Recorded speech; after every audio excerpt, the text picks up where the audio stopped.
What are primary and secondary batteries? Explain construction and working of each type of battery with one example for each. అంటే batteries primary batteries secondary batteries అని 2 టైప్స్గా ఉన్నాయి, ఓకేనా? అవి so వాటిలో ఒక్కొక్కటి example తీసుకొని మనము ఎక్స్ప్లెయిన్ చేయాలి. So first of all primary battery secondary batteries అనేసి మనం ఆన్సర్ స్టార్ట్ చేద్దాం, ఓకేనా? ఆన్సర్లో batteries are of 2 types. Batteries 2 రకాలు ఉంటాయి. Batteries are of 2 types. ఇవి 2 రకాలుగా ఉంటాయి. వన్ ఈజ్ ప్రైమరీ బ్యాటరీ లేదా దీని సెల్ అని కూడా అంటారు. Primary battery or primary cell, primary battery. And second one is secondary battery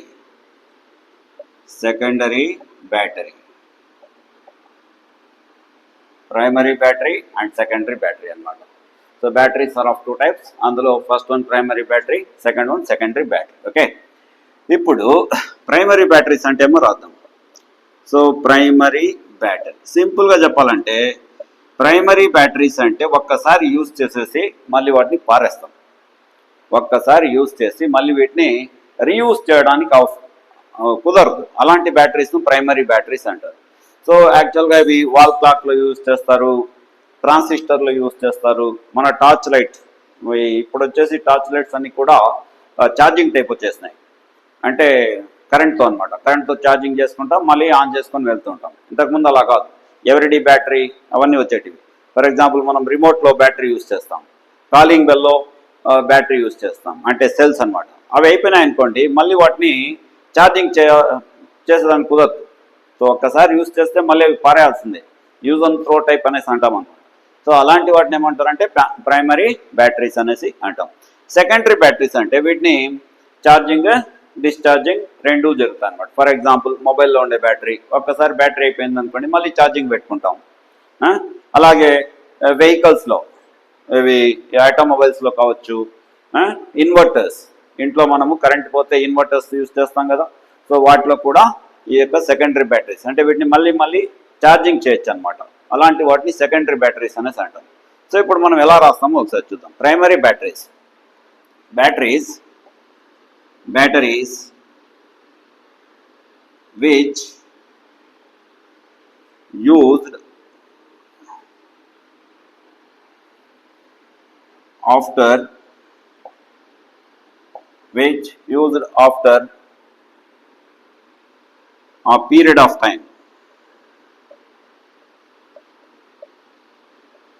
which used after a period of time, becomes dead, reaction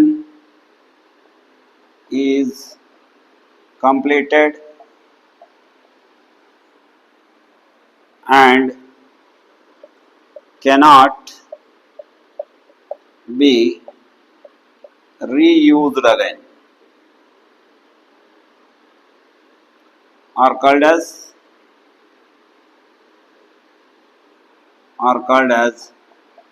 primary batteries.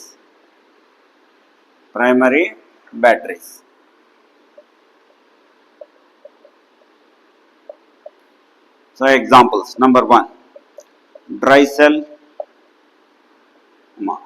mercury cell. ఇవి రెండు, వీటికి explanation కూడా ఇచ్చాడు, మెర్క్యూరీ సెల్ ఎక్సెట్రా. సో వీటిని మనం primary cells అనేసి అంటాం, లేదా ప్రైమరీ బ్యాటరీస్ అని అంటాం. So batteries which used after a period of time becomes dead, అంటే కొంతకాలం యూజ్ చేసిన తర్వాత అవి డెడ్ అయిపోతాయి అన్నమాట. ఎందుకు డెడ్ అయిపోతాయంటే reaction is completed and cannot be reused again. వాటిలో రియాక్షన్ టోటల్గా కంప్లీట్గా అయిపోతుంది and cannot be reused again. మళ్ళీ వాటిని రీయూజ్ చేసేదానికి కుదరదు. అలాంటి వాటిని ఏమంటారంటే ప్రైమరీ బ్యాటరీస్ అనేసి అంటారు. సో ఎగ్జాంపుల్స్ ఏమిటంటే dry cell and mercury cell, ఇవన్నీ కూడా ఎగ్జాంపుల్స్గా తీసుకోవచ్చు. ఇప్పుడు ఒక్కొక్కటి ఎక్స్ప్లెయిన్ చేద్దాం. ఫస్ట్ ప్రైమరీ బ్యాటరీస్ ఎక్స్ప్లెయిన్ చేసేసి మళ్ళీ సెకండరీ బ్యాటరీస్కు వస్తాం అన్నమాట. This one. So first of all that is dry cell. దీని వర్కింగ్ చూద్దాం. డ్రై సెల్ అన్నమాట. కన్స్ట్రక్షన్ అండ్ వర్కింగ్లో ఏం రాస్తామంటే దట్ ఈస్ రియాక్షన్స్ రాస్తాం అన్నమాట. So dry cell first of all it is points wise రాసుకోవచ్చు. ఇట్ ఈజ్ యూజ్డ్, ఎక్కడ యూజ్ చేస్తారు వీటిని? Used in clocks, calling bells, calling బెల్స్లో కూడా వాడతారు. రిమోట్ టీవీ రిమోట్స్ అని రాసుకోండి. TV remotes and also in transistors. So ట్రాన్సిస్టర్స్లోనూ ఇవి ట్రాన్సిస్టర్స్ TORS వీటిలో యూస్ చేస్తారు. టీవీ రిమోట్స్లో యూస్ చేస్తాం. ఇప్పటికే మీకు తెలిసిపోయింది ఇది వాల్ క్లాక్స్లో యూజ్ చేయడము. తర్వాత కాలింగ్ బెల్స్లోను, కాలింగ్ బెల్లో కూడా బ్యాటరీ ఉండాలి. సెల్ ఉంటేనే అది మనం స్విచ్ ఆన్ చేసినప్పుడు వర్క్ అవుతుంది, లేకపోతే వర్క్ అవ్వదు.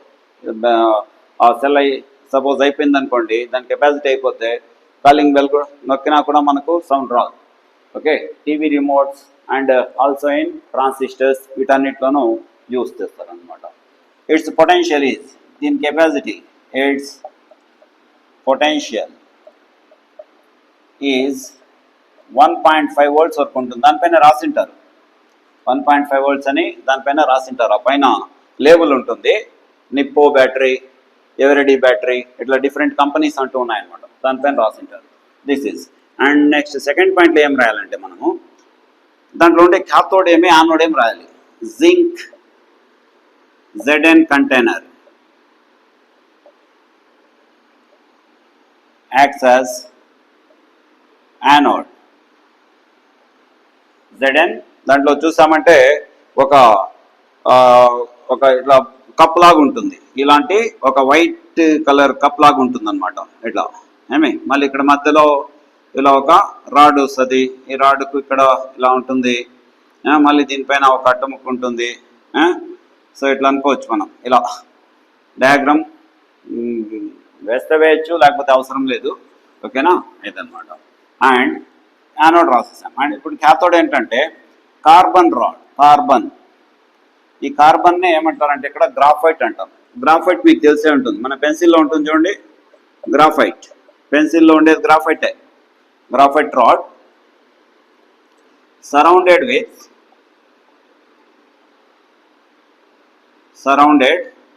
with MnO2 మ్యాంగనీస్ డయాక్సైడ్ అనమాట.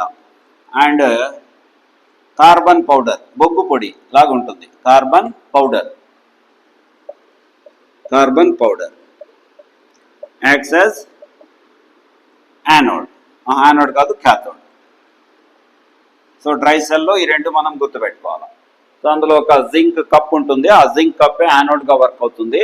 నెక్స్ట్ మధ్యలో ఒక గ్రాఫైట్ రాడ్ ఉంటుంది. ఆ గ్రాఫైట్ రాడ్ చుట్టూ నల్లగా ఉండేటువంటి ఒక పౌడర్ ఉంటుంది. అదేంటంటే that is the mixture of MnO2 surrounded with MnO2 అంటే కార్బన్ పౌడర్ అనమాట. Access cathode. ఇప్పుడు యానోడ్ అయింది, యానోడ్ రాసేసాను, తర్వాత క్యాథోడ్ రాసేసాను. ఇంకా థర్డ్ పాయింట్ ఏం రాయాలంటే మనము ఎలక్ట్రోలైట్ ఏమో రాయాలి. ఎలక్ట్రోలైట్ వచ్చేసి moist ammonium chloride and zinc chloride అన్నమాట. ఈ రెండింటి యొక్క మిక్స్చర్ మాయిస్ట్ పేస్ట్ లాగా ఉంటుంది. పేస్ట్ ఆఫ్ ఇది. సో ఫార్ములా రాస్తే NH4Cl + ZnCl2. మాయిస్ట్ అంటే దీంట్లో వాటర్ కూడా కొద్దిగా కలిసి ఉంటుంది. Acts as what? That is electrolyte. So A cell అయినా కూడా మనము క్యాథోడ్ ఏమో రాయాలి, యానోడ్ ఏమో రాయాలి, అలాగే ఎలక్ట్రోలైట్. తర్వాత రియాక్షన్స్ అన్నమాట. ఇవి మాస్టర్ అండ్ షెడ్. మళ్ళీ అవి ఎక్కడ యూజ్ చేస్తారో రాస్తే ఇంత మాత్రం రాస్తే ఇన్ఫర్మేషన్ సరిపోతుంది. ఓకేనా. సో ఫస్ట్ ఏం చేయాలంటే ఎక్కడ యూజ్ చేస్తారో రాయాలి. దాని కెపాసిటీ తెలిస్తే రాయండి, లేకపోతే అవసరం లేదు. సో ఇక్కడ 1.5 volts అనేసి రాసాము. నెక్స్ట్ జింక్ కంటైనర్ వచ్చేసి యానోడ్గా వర్క్ అవుతుంది, మళ్ళీ గ్రాఫైట్ ఇది క్యాథోడ్గా వర్క్ అవుతుంది. ఓకేనా, దిస్ వన్.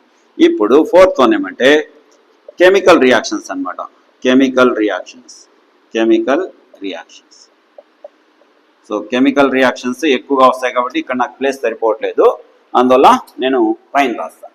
ప్రతి పాయింట్ మీరు, నేను ఈ వీడియోస్ చేస్తున్నది ఎందుకంటే this is only in the purpose of IPE, intermediate public examinations. ఎలాంటి స్టూడెంట్ అయినా 100% మార్క్స్ తెచ్చుకోవాలి అనే ఉద్దేశంతో చేస్తున్నాను అనమాట ఈ వీడియోస్ అన్నీ కూడా. So here it is fourth one, chemical reactions. దీంట్లో జరిగే కెమికల్ రియాక్షన్స్ ఏమో రాదు. సో ఫస్ట్ ఏం రాయాలి, రియాక్షన్ అట్ యానోడ్ రాద్దాం. యానోడ్. సో యానోడ్ దగ్గర ఆక్సిడేషన్ రియాక్షన్ కదా జరిగేది, Zn. So solid gives rise to Zn+2 aqueous plus 2E minus. So this is called as oxidation reaction. Next, reaction at cathode. Cathode దగ్గర reaction లో ఇది that is MnO2, manganese dioxide participate అవుతుంది, plus ఇది catalyst actually MnO2 plus ammonium అయాన్లో నుండి వచ్చే NH4++E minus gives rise to MnOOH plus NH3 ammonia అనమాట. This is the reaction takes place at cathode అనమాట. No overall reaction. So overall రియాక్షన్లో ఏం చేస్తాం, రెండింటిని యాడ్ చేయాలి. ఈ రెండింటిని యాడ్ చేస్తే మనకు కంప్లీట్ రియాక్షన్ వస్తుంది అనమాట. సో నంబర్ ఆఫ్ ఎలక్ట్రాన్స్ ఇక్కడ 2, ఇక్కడ 1. దీన్ని 2 చేయాలంటే కంప్లీట్ ఈక్వేషన్ 2తో మల్టిప్లై చేయాలి. Complete left to right reactants నుండి ప్రోడక్ట్స్ వరకు 2తో మల్టిప్లై చేయాలి. అప్పుడు ఇక్కడ 1 ఉంది కాబట్టి 2MnO2, ఇక్కడ కూడా 1 ఉంటుంది కాబట్టి 2 × 1 2. సో 2 ఎలక్ట్రాన్స్, ఇక్కడ 2 అండ్ 2 అనమాట. యాడ్ చేసేటప్పుడు 2 ఎలక్ట్రాన్స్ క్యాన్సిల్ చేస్తాం. సో లెఫ్ట్ సైడ్ ఏముంది, పైన రియాక్షన్లో Zn సాలిడ్ మిగిలింది, ప్లస్ ఇక్కడ 2MnO2 plus 2NH4+ gives rise to పై రియాక్షన్లో Zn+2 aqueous plus 2MnOOH plus 2NH3. So ఇది గ్యాస్ అన్నమాట. ఇందులో అమోనియా గ్యాస్ రిలీజ్ అవుతుంది కదా, ఆ అమోనియా గ్యాస్ను ఈ Zn+2 రిమూవ్ చేసేస్తుంది. So NH3 gas, ammonia gas released in the reaction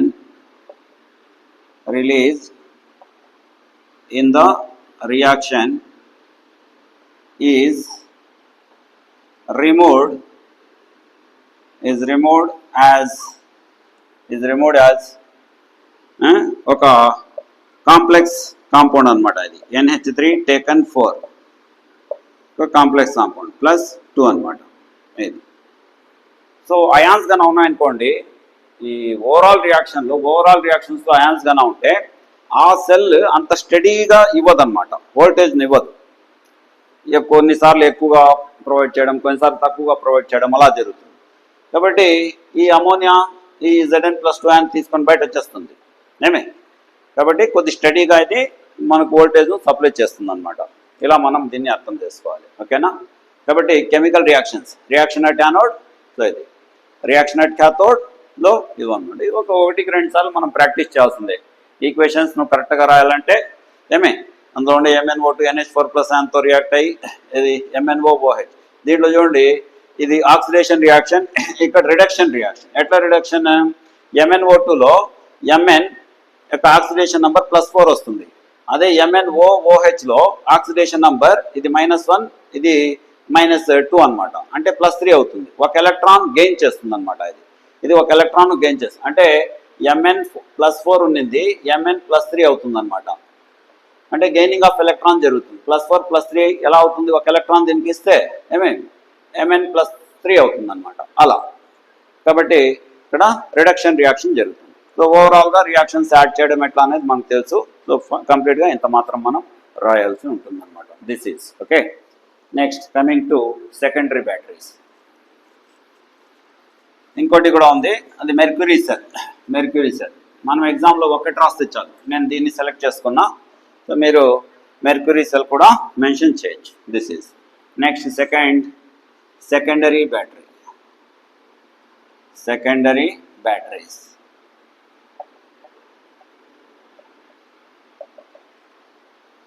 primary batteries అయిన తర్వాత సెకండరీ బ్యాటరీస్. బ్యాటరీస్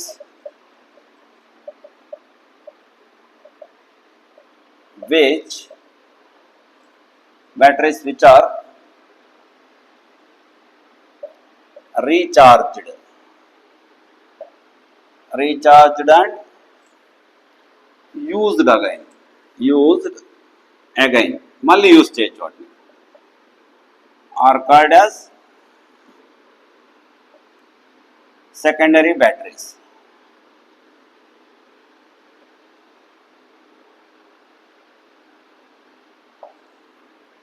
ఎగ్జాంపుల్స్ ఏమంటే వీటికి, వన్ ఈజ్ lead accumulator.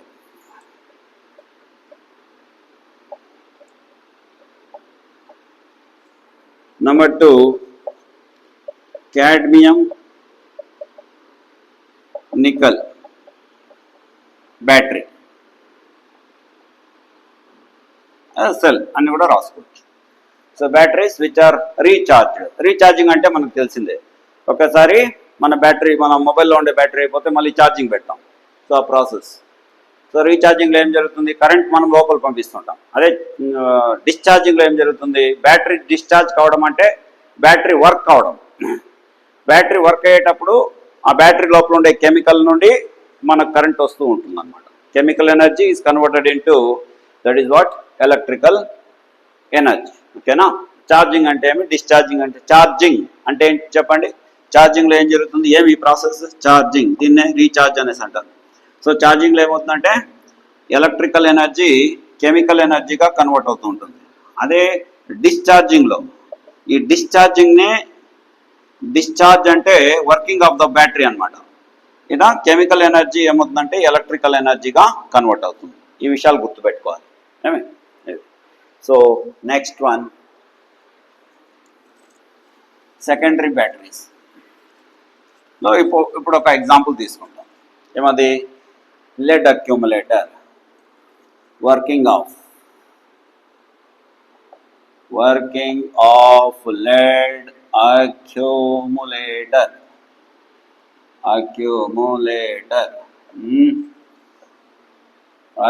రాసి రాయడం, తుడపడం, ఇదే పని అయిపోయింది. Working of lead accumulator. First ఇది ఎక్కడ యూజ్ చేస్తారో రాదు. ఎక్కడ యూజ్ చేస్తారని చెప్పాను, ఫస్ట్ పాయింట్. సో ఒక గుడ్ సెకండరీ సెల్ అంటే ఎంతో రాదు. ఏ గుడ్, ఒక మంచి secondary, a good secondary battery is one which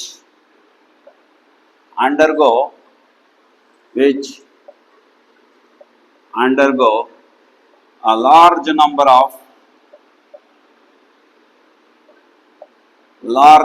of charging and recharging. Charging and discharging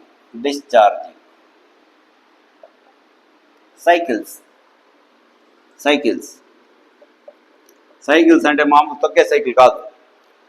suppose ఒక్కసారి బ్యాటరీ ఫుల్ అయిపోయి, మన మొబైల్లో ఉండే బ్యాటరీ ఒక్కసారి ఛార్జింగ్ చేసామనుకో 100% అయిపోతుంది అనుకోండి, మళ్ళీ అది జీరోకి వచ్చేస్తే దీన్ని ఒక సైకిల్ అంటారు. సో ఇలా ఒక ఎఫిషియెంట్ బ్యాటరీ అనేది ఏదైతే number of times charging recharging అవుతూ ఉంటుందో. మామూలుగా మనం మొబైల్లో ఒక 2 years 3 years అంటే నియర్లీ ఒక 1000 times మనం ఛార్జింగ్ చేసి ఉంటాం. 1000 times ఒక రోజుకి ఒక్కసారి చేసినా కూడా, ఒక్క సంవత్సరంలో 365 times ఛార్జింగ్ చేసి ఉంటాం. ఒక 3 years అనుకోండి, దాదాపు 1000 times అయిపోతుంది. సో అప్పటికీ బాగుంటే దాన్ని గుడ్ సెకండరీ సెల్ లేదా బ్యాటరీ అనేసి అంటాం అనమాట. అలా. Okay, this is first. Next second one, ఇప్పుడు ఏం చేయాలి, దాంట్లో ఉండే యానోడ్ క్యాథోడ్ రాయాలి. Same process. లేదు, యూజ్డ్ రాయాలి కదా. ఇట్ ఈజ్ ఎక్కడ యూజ్ చేస్తారు, యూజ్డ్ ఇన్ ఆటోమొబైల్స్. ఆటోమొబైల్స్ అంటే ఆటో మాత్రమే కాదు, ఆటోమొబైల్స్ మనం అట్లే అనుకునేది వెహికల్స్ అనమాట. అవి వెహికల్స్. ఏం వెహికల్స్? 4 వీలర్స్, 10 వీలర్స్, లారీ, తర్వాత కారు, బస్సు, అన్నిట్లో ఆటోమొబైల్స్, వెహికల్స్. And inverters. ఇన్వర్టర్స్లో కూడా దీన్ని యూజ్ చేయడం జరుగుతుంది. ఇన్వర్టర్. ఇండ్లలో కరెంటు పోతే మళ్ళీ ఇవి మనకు పనికి వస్తాయి.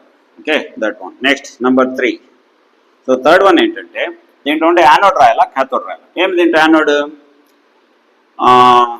lead, that is lead, I mean the rod, lead, solid, lead acts as anode and రెండు leadలే ఇక్కడ, యానోడ్, క్యాథోడ్. బట్ క్యాథోడ్లో మాత్రం డిఫరెన్స్ వస్తుంది. lead acts as anode and a grid అంటే ఏమి? వరుస, grid of lead packed with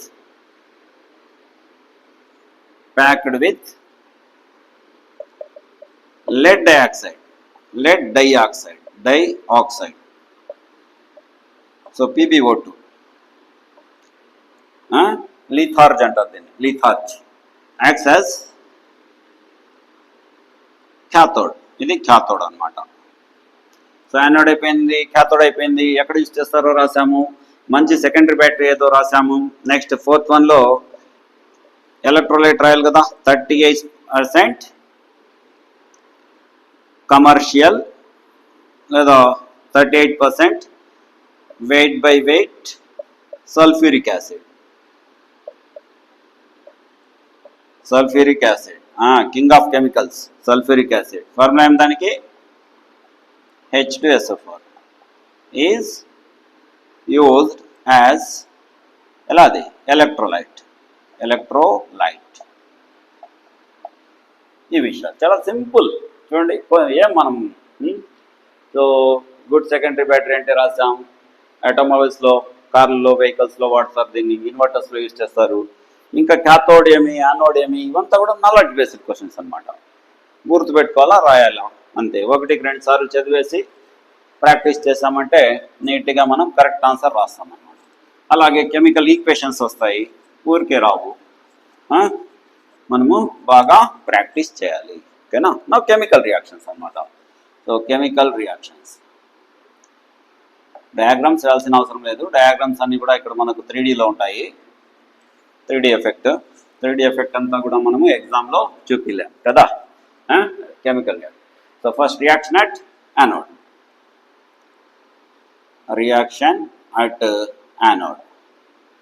anode అంటే ఏం రాసాం ఇంతకుముందే? Lead, PB, solid. సో ఇదేం చేస్తుందంటే SO4 ఇవి ఎక్కడ ఉంటాయి? ఇవి సొల్యూషన్లో. ఏం సొల్యూషన్ అది? H2SO4 solution. -2 gives rise to ఇది ఆక్వస్. 38% కదా, మిగతాదంతా కూడా కదా 62% ఏముంటుంది? వాటరే ఉంటుంది. PbS plus SO4 -2 gives rise to PbSO4. ఇదేమైంటుంది? లెడ్ సల్ఫేట్, సాలిడ్ అనుకుంటాను.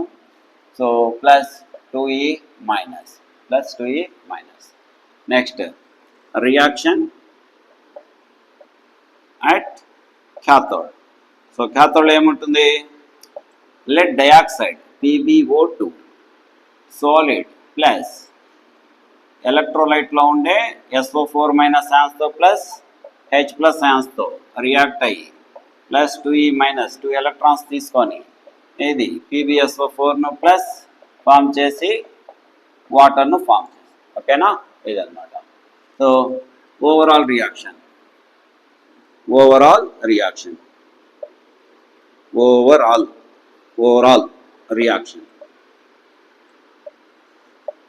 సో 2 ఎలక్ట్రాన్స్ ఫస్ట్ క్యాన్సిల్ చేసేయండి. సో PbS ప్లస్ రెండో రియాక్షన్లో PbS SO4 ఇదొక SO4 2SO4 ప్లస్ చూడండి SO4 -2 plus SO4 -2 plus 4H plus gives rise to 2H2SO4. 4 ప్లస్లు 4 మైనస్లు సరిపోతుంది. 2H2SO4 వస్తుంది. 2H2SO4 gives rise to ఇది PbSO4 ఇది PbSO4 2 PbSO4 plus 2H2O the liquid. ఇది కూడా సాలిడ్ అనుకుంటాను నేను. Lead sulphate is the solid. Yes, నాకు డౌట్ వచ్చింది. డౌట్ వస్తే బుక్లో చూసుకున్నాను, ఏం ప్రాబ్లం లేదు. మీరు కరెక్ట్గా రాయాలి, గుర్తుపెట్టుకోండి. నేను ఇక్కడ సాలిడా లిక్విడ్ అనేది మర్చిపోయాను. Okay, this one. Yes. So ఇప్పుడు ఈ రియాక్షన్ ఎప్పుడంటే above reaction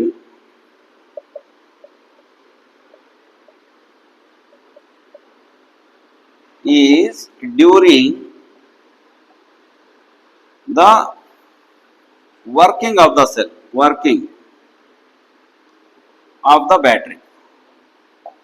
working of the battery అంటే ఏమి? Discharging of the battery. ఈ ప్రాసెస్ని డిశ్చార్జింగ్, దీన్నే డిశ్చార్జింగ్ అంటారు. And reverse reaction takes place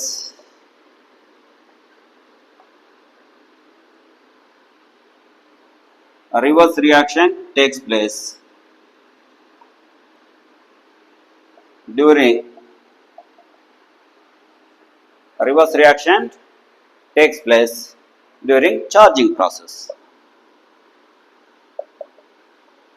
so ఇది కూడా మనకు ఈ ఎంసెట్ అయితే ఎంసెట్లో అడుగుతుంటాడు. లెడ్ అక్యూములేటర్ డిశ్చార్జింగ్ టైంలో జరిగే రియాక్షన్ ఏది, రియాక్షన్స్ ఇచ్చేసి ఉంటాడు. ఇదనమాట. అదే ఛార్జింగ్ టైంలో ఇట్లా రివర్స్ రియాక్షన్ జరుగుతుంది.